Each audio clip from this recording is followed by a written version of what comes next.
Pod cost with Faiza امداد. ناظرین, آج کے پوڈ کاسٹ میں ہم جانیں گے کہ پاکستان کی سیاسی اور معاشی صورتحال کیسی جا رہی ہے. یہ جو ایک پیراڈائم شفٹ آیا ہے, یہ سب اچھا ہونے کا جو ہے وہ ثبوت دے رہا ہے. پاکستان کی معاشی صورتحال بھی مستحکم ہوئی ہے اور ہم جانیں گے کہ آگے سیاسی صورتحال کیسی ہوگی. کیا آئندہ آنے والے 5 سالوں میں نون لیگ کی حکومت ہوگی یا پھر بانی پی ٹی آئی کے آنے کا بھی کوئی امکان ہے. عمران خان کی رہائی بارے بھی بات کریں گے. ہمارے ساتھ موجود ہیں پاکستان کے مشہور پامسٹ صادق محمود ملک صاحب. انٹرنیشنلی بھی ان کو بڑی پذیرائی ملی ہے. نیو لاز آف پامسٹری کے یہ خالق ہے, یہ اس کی پہچان ہے اور وہ ان کی پہچان ہے. تو ان کو ویلکم کرتے ہیں. السلام علیکم, کیسے ہیں سر آپ؟ وعلیکم السلام رحمۃ اللہ وبرکاتہ. کیسی ہیں آپ؟ میں بالکل ٹھیک. آپ نے بتانا ہے کہ پہلے میرے کیا حالات تھے اور اب کیا حالات ہیں. اچھا اوکے, چلیں آج شو کے بعد بڑی تفصیل سے بات کریں گے. ضرور. صادق صاحب, سب سے پہلے تو مجھے یہ بتائیں کہ عمران خان, یہ جو آزاد باہر آنے کی باتیں ہو رہی ہیں, کب آ رہے ہیں باہر پھر وہ؟ فائزہ, بڑی عجیب سی بات ہے. ایک طرف تو ایک شخص کی شہرت و مقبولیت میں کمی نہیں آ رہی, وہ دن بدن بڑھتی ہی چلی جا رہی ہے, اور دوسری طرف غصہ کم نہیں ہو رہا. ہم طالب شہرت ہیں, ہمیں ننگ سے کیا کام, بدنام اگر ہوں گے تو کیا نام نہ ہوگا. کیا نام نہ ہوگا. دوسری طرف غصہ کم نہیں ہو رہا. پنچھیوں نے کبھی تو پنجروں سے نکلنا ہوتا ہے, تو 2025 میں ایک لفظ ہوتا ہے پہلا سٹیپ. تو جو فرسٹ سٹیپ ہے, ایک دونوں اینڈ سے اب رویوں میں لچک آئے گی, کیونکہ دونوں اینڈ سے میں نے دونوں اہم شخصیات کے ہاتھ دیکھے ہوئے ہیں. کون دو اہم شخصیات؟ سب سمجھ رہے ہیں, جس کی میں پہلے بات کر چکا کہ غصہ کم نہیں ہوتا. اور تو آگے چل کر پہلے سٹیپ پہ بات آ جائے گی اور آہستہ آہستہ چیزیں اپنی طرف بیٹھنا شروع ہو جائیں گی.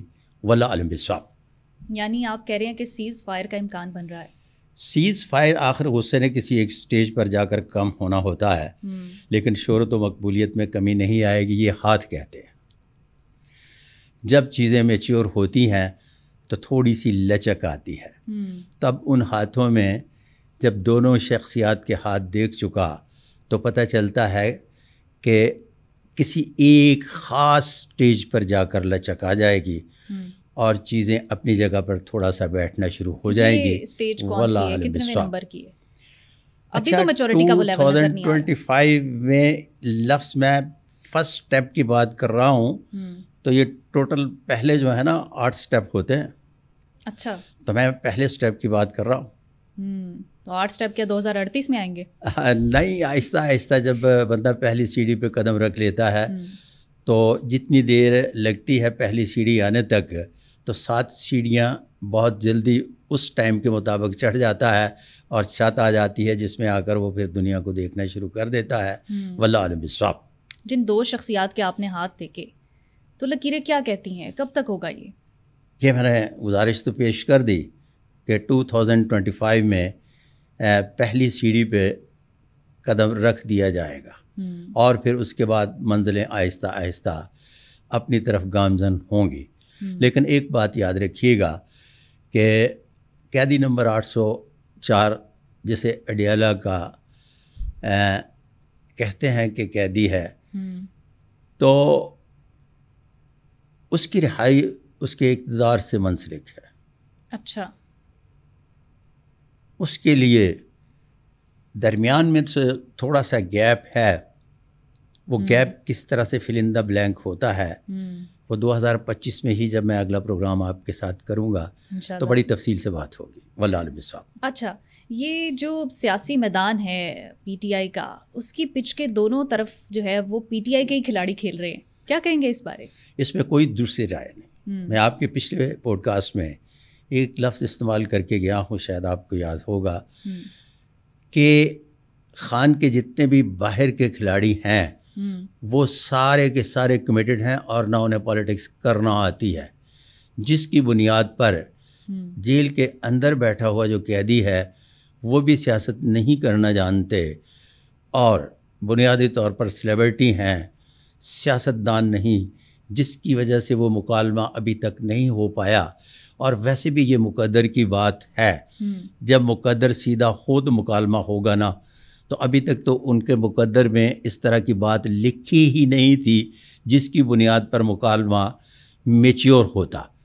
اب جس طرح سے میں نے گزارش پیش کی ہے کہ 2025 میں جا کر پہلی سیڑھی پہ قدم رکھ دیں گے, واللہ علم بالصواب. یہ پی ٹی آئی کے وکیلوں کی بھی بات ہوئی بیچ میں, کوئی دیکھیں آپ نے ان کے ہاتھ بھی؟ ہاں, حکم کیجیے گا. بیرسٹر گوہر دونوں طرف کھیلتے ہیں, پنجوتھا صاحب دونوں طرف کھیلتے ہیں. یہاں مجھے جو پی ٹی آئی کے خاص طور پر گالیاں نہ دیں, میں پٹواری نہیں ہوں, میں لکیروں کے حوالے سے بات کر رہا ہوں, اور جو یہ میں بات کر رہا ہوں یہ نیگیٹو نہیں ہے. تو اس لیے انتہائی سوچ بچار کے بعد آپ سے میں نے بات کی ہے, اس لیے کہ کہیں ناسمجھی میں وہ گڈا اڑانا نہ شروع کر دیں. آپ کا بہت شکریہ. اگلا سوال. اچھا, یہ جو چپکلش پی ٹی آئی میں چل رہی ہے اس وقت, آپ نے بھی ابھی ذکر کیا کہ جیل کے اندر جو معاملات ہوتے ہیں باہر اس سے بالکل مختلف ہوتے ہیں, پھر ہم تک مختلف انداز میں پہنچائے جاتے ہیں. کیا لگتا ہے یہ کس کی کنڈلی میں دوش ہے جس کا اثر ہے؟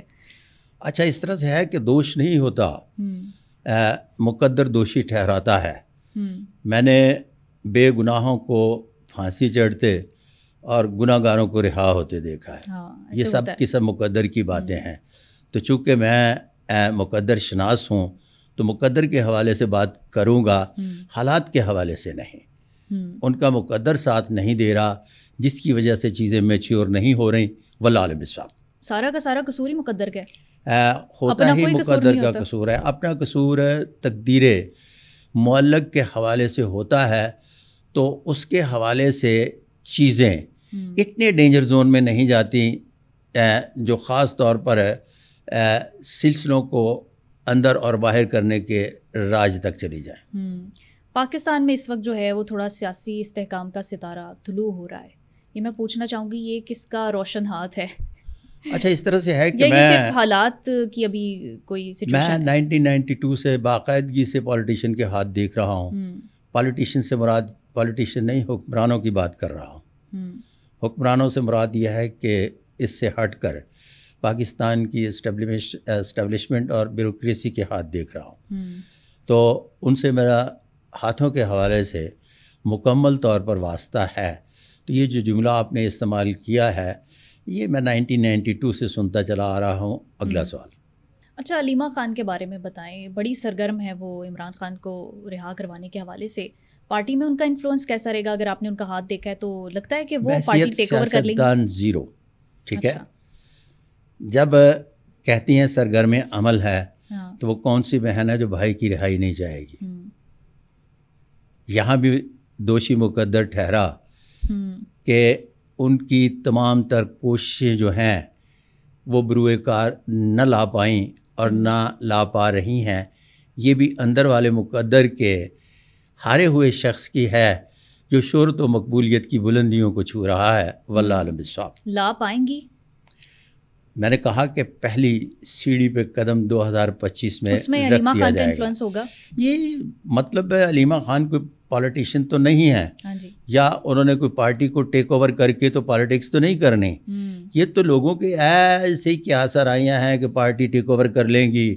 کبھی کہتے ہیں کہ بی بی وہ کیا نام ہے بی بی کر لے گی اس پارٹی کو, بشرا بی بی ٹیک اوور. نہیں, ایسی کوئی باتیں نہیں ہے. پارٹی جو ہے نا P T I Imran Khan کا نام ہے. بشرا بی بی کا اب آپ نے ذکر کر لیا, تو یہ کوئی جادو کا ایسا سلسلہ ہو سکتا ہے جو رہائی کروا دے؟ اچھا, یہاں میں ناظرین سے اور بشرا بی بی سے مخاطب ہوں کہ بشرا بی بی, آپ کو یاد ہوگا کہ پرائم منسٹر بننے سے پہلے آپ کو مکمل یقین دلوایا گیا کہ خان صاحب پرائم منسٹر بن رہے ہیں, اور اس کے بعد آپ نے شادی کی.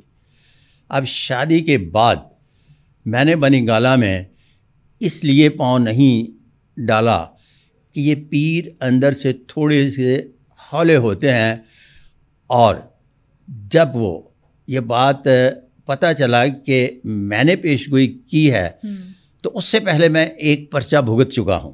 اچھا. تو میں اب دوسرا پرچہ نہیں بھگتنا چاہتا تھا، جس کی وجہ سے میں نے بنی گالہ میں جا کر کوئی چھیڑخانی نہیں کی، اس لیے کہ اب تو وہ چاہ رہی تھیں کہ میں نے پرائم منسٹر بنوایا ہے، جبکہ اس سے پہلے پرائم منسٹر بننے کے لیے باقاعدگی سے میرے پاس تشریف لائیں.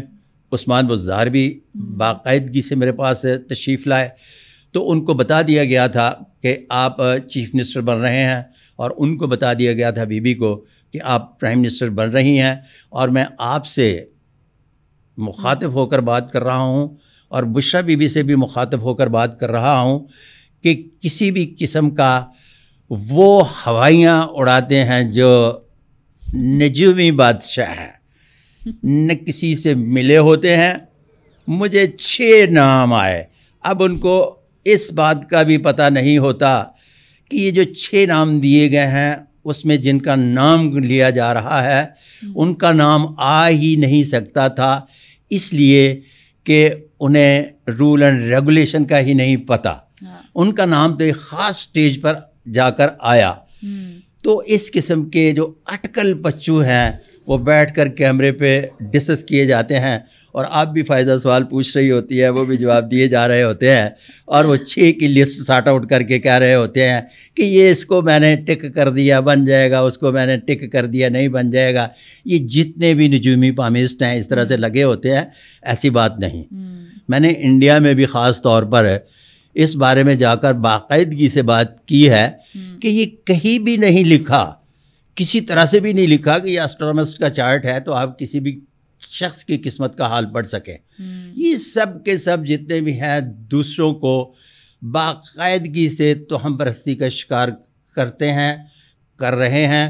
اور میں یہ پچھلے 4 سال سے باقاعدہ جہاد سمجھ کر بات کر رہا ہوں کہ یہ لوگوں کو توہم پرستی سے نکال سکوں. والعالم بالصواب. اٹکل پچو کا اب آپ نے ذکر کر دیا، اس کے ساتھ قاعدے کلیے کا ذکر بھی ہونا چاہیے، ذرا مجھے ان کے درمیان کا فرق بتائیں. اچھا، کلیہ قاعدہ یہ ہوتا ہے کہ مثال کے طور پر میں نے کہا تھا کہ اس کو طلاق ہو جائے گی، اب ساری زندگی اسی بات کا کھٹا ہوا کھا رہے ہیں کہ یہ طلاق ہو جائے گی. میں نے کہا تھا بابا ہم 10 طلاق یافتہ عورتوں کا آپ کو ڈیٹا دیتے ہیں اور بتائیں ان کی طلاق کب ہوئی. اس کو طلاق ہو جائے گی سے مراد مثال کے طور پر ایک کوئی بھی مستقبل شناسی کے علم و فن کا بندہ آپ سے کہتا ہے کہ میں نے فلاں اہم شخصیت کے بارے میں کہا تھا کہ عمر کے اس حصے میں طلاق ہو جائے گی اور طلاق ہو گئی، اور وہ پھر پیٹتا رہتا ہے ہر پروگرام میں، جی میں نے کہا تھا طلاق ہو جائے گی. یہ کلیہ قاعدہ نہیں، یہ اٹکل پچو ہے، کیونکہ یہ تقدیر معلق میں آتی ہے نکاح اور خلا.